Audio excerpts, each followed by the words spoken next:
What happens when a struggling student discovers a hidden talent that changes not only his life, but the lives of an entire community? This is the story of Marcus Johnson, a 17-year-old whose greatest challenge became his most profound opportunity. Dear viewer, if you're watching my story for the first time, I humbly request you write in the comments where you're watching from. Subscribe to this channel and press the bell icon to receive notifications when new stories are published. Thank you, and now, let's dive into our journey. Riverside High School stood like a weathered fortress on the edge of Millfield, a once prosperous manufacturing town now struggling after the closure of its main factory. For most students, it was simply a place to endure until graduation opened the door to somewhere, anywhere else. On a crisp autumn morning, Marcus Johnson hurried through the school's main entrance, his worn backpack slung over one shoulder, already 10 minutes late for his first class. The hallways were empty, his footsteps echoing against the faded linoleum floors as he raced toward Mr. Peterson's advanced literature class.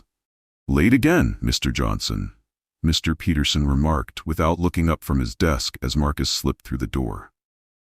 The classroom fell silent, 30 pairs of eyes turning to watch the familiar scene unfold.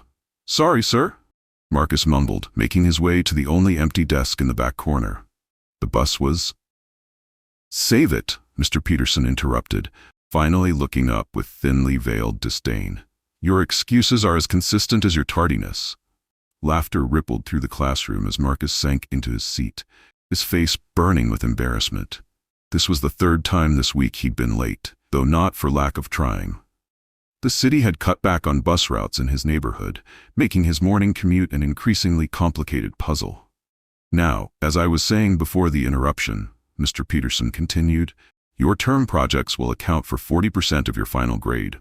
I expect nothing less than excellence, which means original analysis, proper citation, and absolutely no recycled papers from previous years." His gaze landed pointedly on Marcus, who was already scribbling notes. It was no secret that Mr. Peterson believed Marcus was taking shortcuts, despite the hours he spent at the public library trying to keep up with his coursework while juggling his part-time job at the local grocery store. "Projects will be presented during the Winter Arts Festival in December," Mr. Peterson added. "Each presentation must include a visual or performing arts component that connects to your literary analysis. Be creative, be scholarly, be exceptional." Marcus felt a knot forming in his stomach.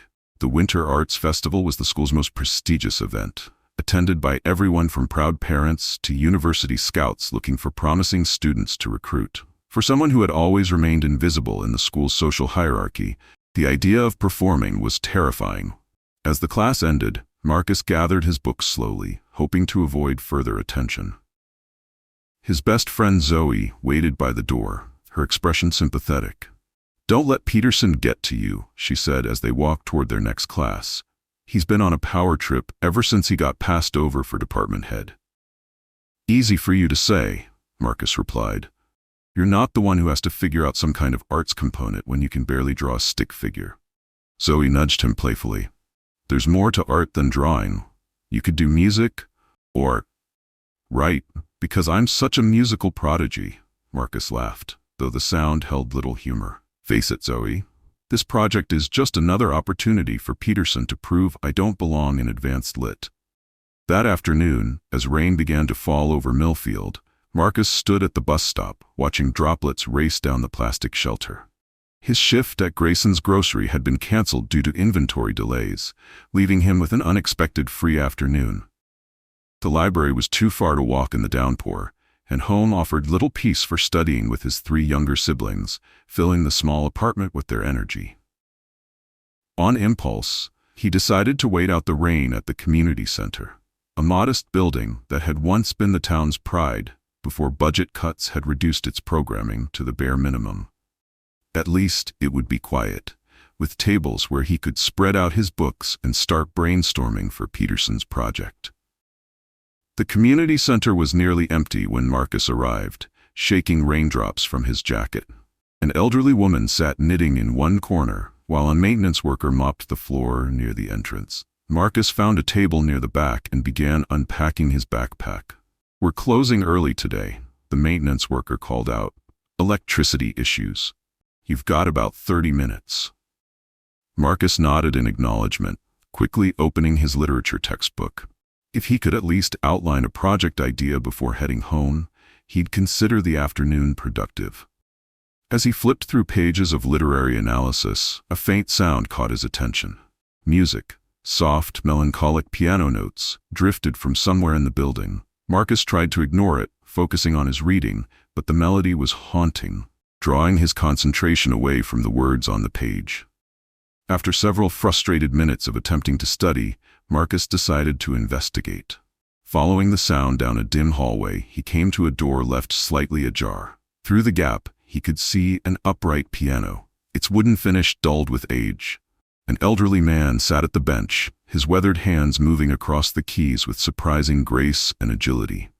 The piece was unfamiliar to Marcus, but it stirred something in him, a resonance he couldn't explain. Without realizing it, he pushed the door open wider, stepping into the room. The pianist stopped abruptly, turning toward the intrusion with startled eyes. "I'm sorry," Marcus said quickly. "I didn't mean to interrupt. It sounded beautiful." The man's expression softened. "No apology necessary, young man. Music is meant to be shared." His accent was faint but distinctive, Eastern European, perhaps. "Are you here for lessons?" Marcus shook his head. "No, sir. I was just studying out there and heard you playing." "Ah," the man nodded, studying Marcus with keen interest. "And what did you think of Chopin's Nocturne in E-flat major?" "Is that what it was?" Marcus asked, stepping further into the room. "I don't know much about classical music, but it sounded sad. Beautiful, but sad." The man smiled. "A perceptive observation. Chopin composed this while in exile from his homeland of Poland. It carries both melancholy and hope, the essence of the human experience, I think." He gestured to the bench beside him. "Would you like to try?" Marcus backed away slightly. "Oh no, I've never played piano. I wouldn't know where to start." "Everyone starts somewhere," the man said simply. "I'm Victor Levski, by the way. I teach piano here on Tuesdays and Thursdays, or at least I did until they cut the arts program last month." "Marcus Johnson," he replied, then added curiously, "If they cut the program, why are you still playing here?" Victor's eyes crinkled with amusement. "Old habits die hard, and they haven't changed the locks yet." He patted the bench again. "Sit, 5 minutes, then you can return to your studies." Reluctantly, Marcus sat beside the elderly pianist, feeling awkward and oversized next to Victor's slight frame. "Place your hands like this," Victor demonstrated, positioning his fingers over the keys. "The white keys are natural notes, A through G. The black keys are sharps and flats." Marcus mimicked the position, surprised by how natural it felt. "Now, press this key," Victor pointed. "That's middle C, the center of the piano's universe." Marcus pressed the key, the clear note resonating through the room. "Good, now these 5 notes." Victor guided Marcus's right hand over a sequence of keys. "This is a C major scale, the simplest of all musical patterns." For the next 15 minutes, far longer than the promised 5, Marcus followed Victor's instructions, playing simple scales and eventually a basic melody. He was surprised by how quickly his fingers seemed to understand what was being asked of them, how his ears recognized when a note was wrong even before Victor corrected him. "Remarkable," Victor murmured, watching Marcus repeat the melody with growing confidence. "You have natural rhythm and good pitch memory. Most beginners struggle much more." Marcus felt a strange pride at the compliment, so different from the criticism he usually received at school. "It doesn't feel that hard," he admitted. "It's like there's a logic to it that makes sense." Victor nodded. "Music is mathematics and emotion in perfect balance. Some minds are naturally attuned to this balance." He glanced at his watch. "The center will be closing soon, but you should return, continue learning." "I don't have money for lessons," Marcus said quickly. Victor waved a dismissive hand. "Did I mention payment? Come Thursday afternoon. We'll see where this goes." As Marcus packed his books still untouched, he felt something unfamiliar stirring in his chest, a spark of excitement, of possibility. For the first time in longer than he could remember, he was looking forward to something. The next morning, Marcus arrived at school 10 minutes early, his mind still filled with the simple melody he'd learned. He practiced on the kitchen table after his siblings had gone to bed, his fingers moving over the imaginary keys until his mother had gently suggested he get some sleep. "You're punctual today?" Mr. Peterson remarked with surprise as Marcus entered the classroom. "Perhaps miracles do happen." Marcus merely nodded, taking his seat without response. The comment that would have stunned yesterday now seemed inconsequential, deflected by the memory of music.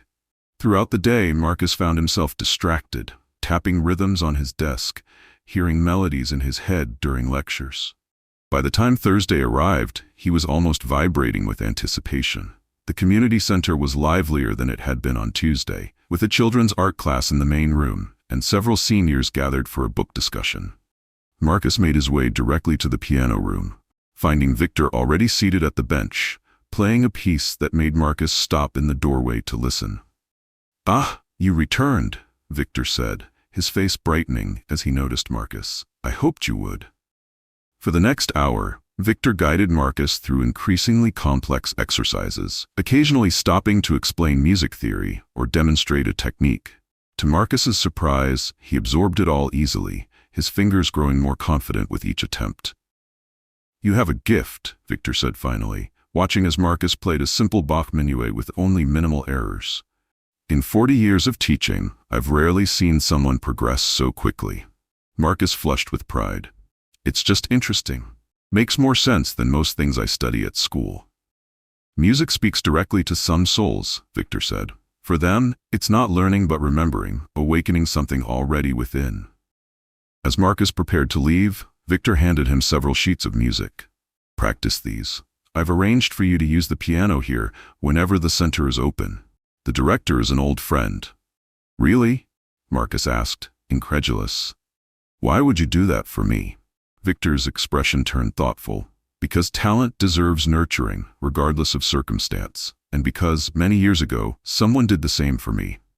Over the following weeks, Marcus fell into a new routine: school, work shifts when scheduled, and every spare moment at the community center piano. Victor continued the lessons twice weekly, pushing Marcus farther than he thought possible, while maintaining unwavering belief in his abilities. "You play with feeling," Victor observed after Marcus performed a Beethoven sonatina. "Technical skill can be taught, but emotional connection to music cannot. This is your true gift." Marcus had never before experienced the sensation of excelling at something, of progressing not through grinding effort, but through a natural affinity that made each challenge exhilarating rather than exhausting. For the first time, he understood what it meant to have passion for something. At school, teachers noticed the change in him, his increased focus, the quiet confidence that had replaced his former uncertainty.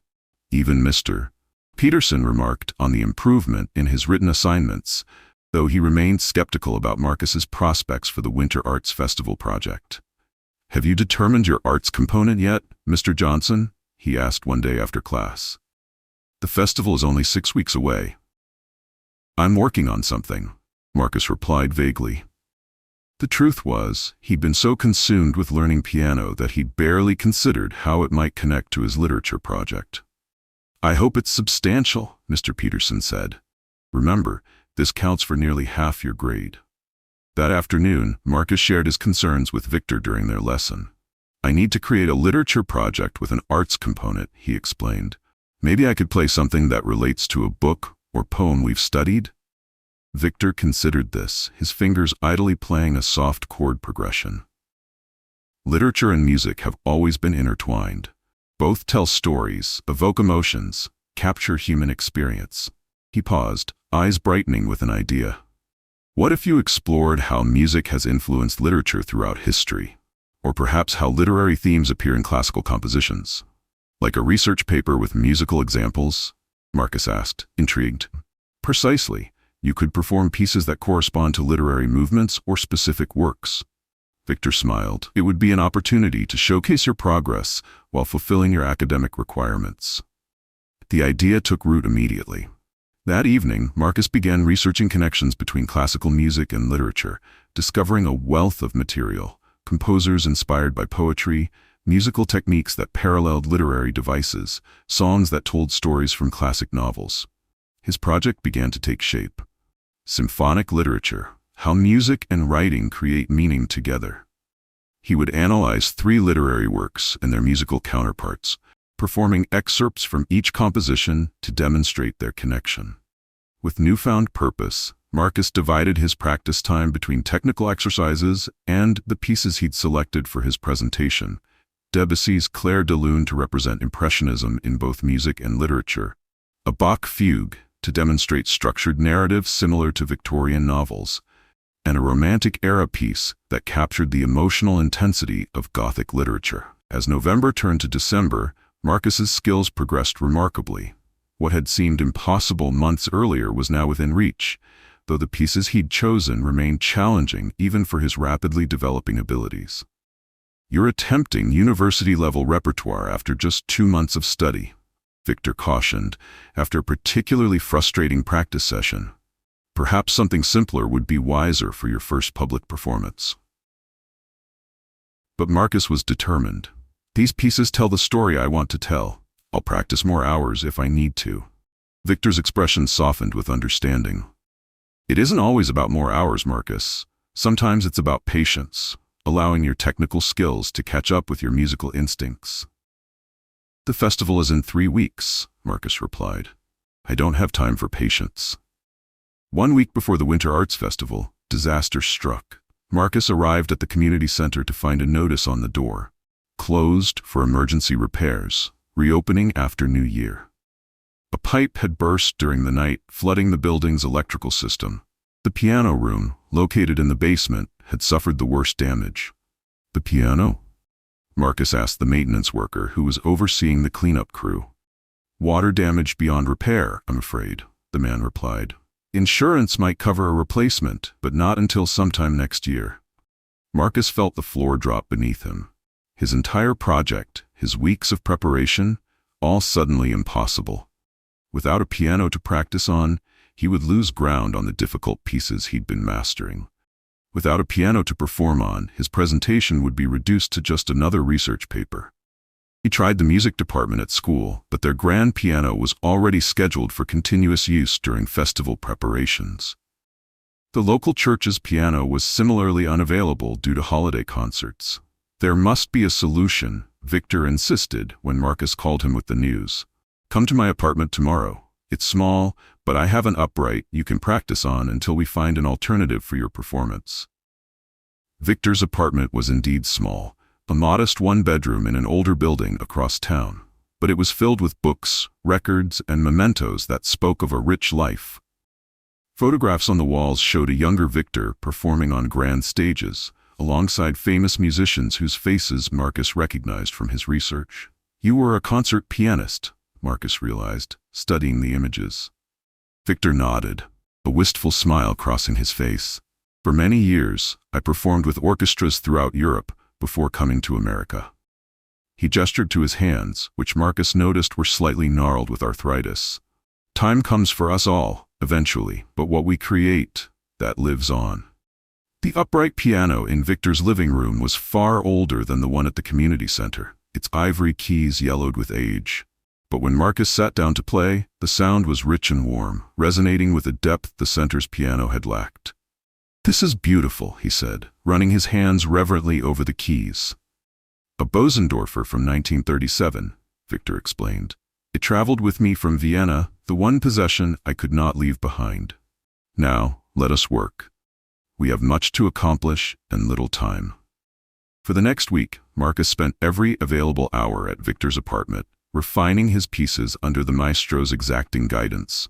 The more he learned about his teacher, the more in awe he became. Victor had not merely been a pianist, but a celebrated composer whose career had been cut short by political upheaval that forced him to flee his homeland. "Why Millfield?" Marcus asked one evening as they took a break. "With your background, you could have taught at Juilliard or any major conservatory." Victor was quiet for a moment. "Big cities, prestigious schools, they have no shortage of excellent teachers. But places like Millfield? Here, there is greater need. Here, perhaps, greater impact." He looked directly at Marcus. "Would you have discovered your gift if you had been born in New York with access to the finest instruction? Perhaps, but perhaps not." The day before the festival, they faced the final unsolved problem, where Marcus would perform. The school's grand piano was still booked solid with other student performances. "There is one option we haven't discussed," Victor said hesitantly. "My Bosendorfer." Marcus stared at him in disbelief. "You'd let me use your piano? But how would we get it to the school?" "I still have connections," Victor replied with a mysterious smile. "Leave the logistics to me. You focus on being ready to play." The Winter Arts Festival transformed Riverside High School from a dreary institution into a showcase of creativity. The gymnasium became an art gallery, the cafeteria a theater, and the auditorium the venue for music performances. Students who normally blended into the background suddenly stood in spotlights, revealing talents their peers had never suspected. Marcus's presentation was scheduled for 7 o'clock in the main auditorium. At 6, he paced nervously in an empty classroom, running through his talking points while fighting the growing knot of anxiety in his stomach. Zoe found him there, her face flushed with excitement. "Marcus, you have to come see. There's a commotion in the auditorium. They're bringing in this incredible antique piano for someone's performance." Marcus followed her through crowded hallways to the auditorium, where a small crowd had gathered to watch as professional movers carefully positioned Victor's Bosendorfer center stage. The instrument seemed to glow under the stage lights, its dark wood gleaming with history and promise. Mr. Peterson stood nearby, his expression a mixture of confusion and annoyance. "This wasn't authorized," he was saying to the school's principal. "The schedule has been set for weeks. We can't accommodate last-minute changes to the equipment." "This piano comes courtesy of the Millfield Arts Initiative," replied a well-dressed woman Marcus didn't recognize. "Mr. Levski specifically requested it for tonight's performance by Mr. Johnson." "Surely you wouldn't deny your students access to an instrument of this caliber?" "Victor arranged this?" Marcus whispered to himself, watching in amazement as the principal overruled Mr. Peterson's objections. When the movers finished positioning the piano, a piano tuner immediately began working, making minute adjustments to ensure the instrument was perfectly prepared after its journey. "Who is this Levski person anyway?" Marcus overheard one teacher asking another. "The principal's acting like we're hosting royalty." "You don't know," came the astonished reply. Victor Levski was one of the most celebrated pianists of his generation before he retired from public performance. He's practically a legend in classical music circles. Marcus slipped away, searching for Victor among the growing crowd. He found him in a quiet corner near the auditorium entrance, watching the proceedings with quiet satisfaction. "How did you do this?" Marcus asked. "Who was that woman talking about the Millfield Arts Initiative?" Victor's eyes twinkled. "An old student of mine who became quite successful in the business world. She's been looking for a worthwhile cause to support in her hometown. I merely made a suggestion." "But your piano, aren't you worried about it?" "A piano is meant to be played, Marcus. Mine has been waiting for someone like you." Victor placed a hand on Marcus's shoulder. "Now, are you ready to show them what music can do?" By 7 o'clock, the auditorium was filled beyond capacity.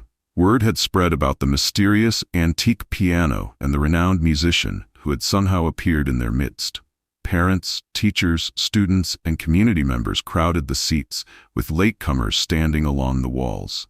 Mr. Peterson introduced Marcus with a stiff formality that barely concealed his skepticism.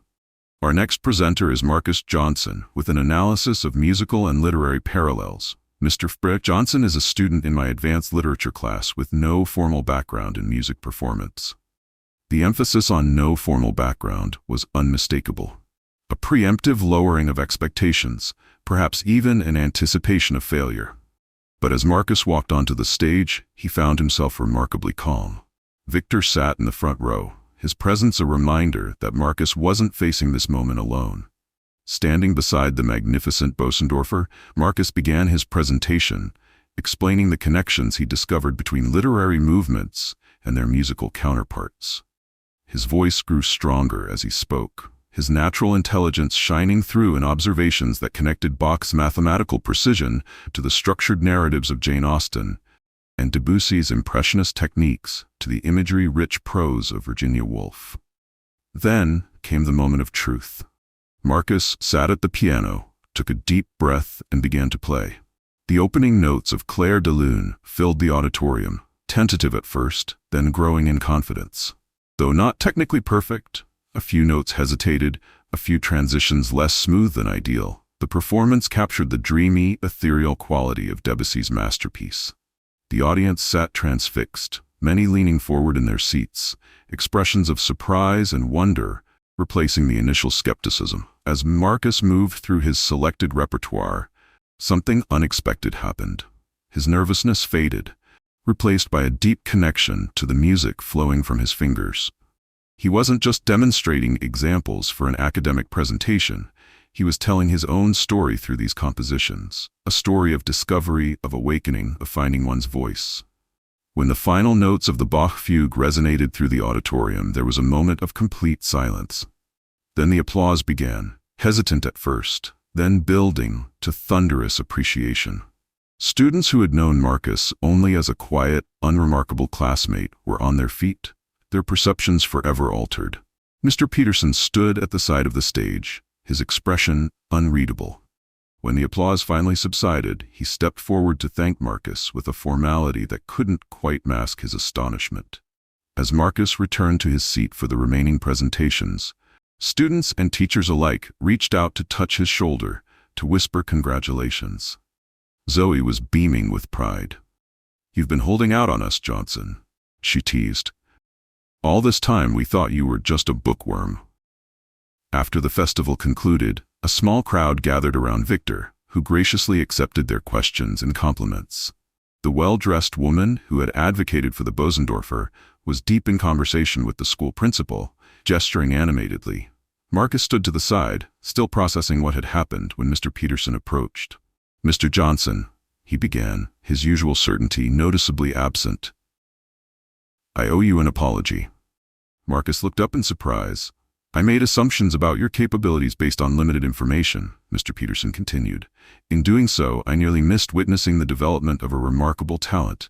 "Thank you, sir," Marcus replied, unsure how to respond to this unexpected admission. "Your grade on the project will reflect the exceptional quality of both your research and performance," Mr. Peterson added. "But more importantly, I hope you'll continue exploring this newfound passion. Talent like yours shouldn't go uncultivated."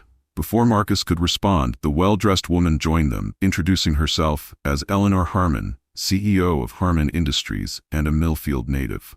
"Mr. Johnson, your performance was extraordinary," she said. "Victor tells me you've only been playing for 2 months? That's almost unbelievable." "Victor is an amazing teacher," Marcus replied modestly. "He's one of the finest pianists and teachers of his generation," Miss Harmon agreed. "And he believes you have exceptional potential." She handed Marcus a business card. "The Millfield Arts Initiative is actually a new foundation I'm establishing to bring arts education back to this community. We're starting with a scholarship program for promising young musicians. I'd like you to be our first recipient." Marcus stared at the card, struggling to process her words. "A scholarship? For what?" "Continued private study with Victor, for one," she explained. "And eventually, if you're interested, preparation for conservatory auditions. Talent should be nurtured regardless of economic circumstance." Later that evening, as professional movers carefully returned the Bosendorfer to Victor's apartment, Marcus sat with his mother at their kitchen table, explaining everything that had happened. "A scholarship?" she repeated, tears welling in her eyes. "My son, the pianist?" "It's all because of Victor," Marcus said. "He saw something in me that I never knew was there." "No, sweetheart," his mother replied, squeezing his hand. "Victor saw what was already there, waiting to be discovered. The music was always in you." 6 months later, the Millfield Community Center reopened with a renovated music wing, funded by the Harmon Foundation. The centerpiece was a new performance space featuring a restored grand piano and seating for 100 people. For the inaugural concert, Marcus Johnson performed alongside his teacher, Victor Levski, who returned to the stage for the first time in nearly 2 decades. Their program included duets spanning 3 centuries of classical repertoire, culminating in a new composition by Victor, written specifically for his promising student. The audience included familiar faces: Marcus's family, Zoe and other schoolmates, Mr. Peterson, Miss Harmon, as well as representatives from prestigious music schools curious about the young pianist who had progressed so rapidly under Levski's tutelage. As Marcus played the final movement of Victor's composition, his fingers confident and expressive on the keys, he reflected on how completely his life had changed in less than a year. What had begun as a desperate attempt to complete a school assignment had revealed a purpose and passion he'd never imagined possible for himself. When the concert ended to enthusiastic applause, Victor embraced Marcus on stage, whispering, "Remember, my boy, music was always within you. I merely helped you find the key." In the audience, Mr. Peterson leaned toward Marcus's mother. "Your son has extraordinary gifts. I'm sorry I didn't recognize them sooner." She smiled, watching her son acknowledge the standing ovation with a mixture of pride and humility. "Sometimes the greatest talents are hidden where we least expect them," she replied. "It just takes the right person to listen for them." Dear viewer, Marcus's journey reminds us that potential exists in unexpected places, waiting to be discovered. We all have gifts that may lie dormant until the right mentor, the right opportunity, or the right challenge awakens them. His story is fictional, but the message is universal. Never underestimate what might be possible for you or for others. Sometimes our greatest abilities are simply waiting for recognition, for someone to believe in possibilities we haven't yet imagined for ourselves. If Marcus's journey resonated with you, please like this video and share it with someone who might need this reminder today. Subscribe to our channel for more stories of transformation and hidden potential. Until next time, remember that your own unexpected symphony might be just beginning.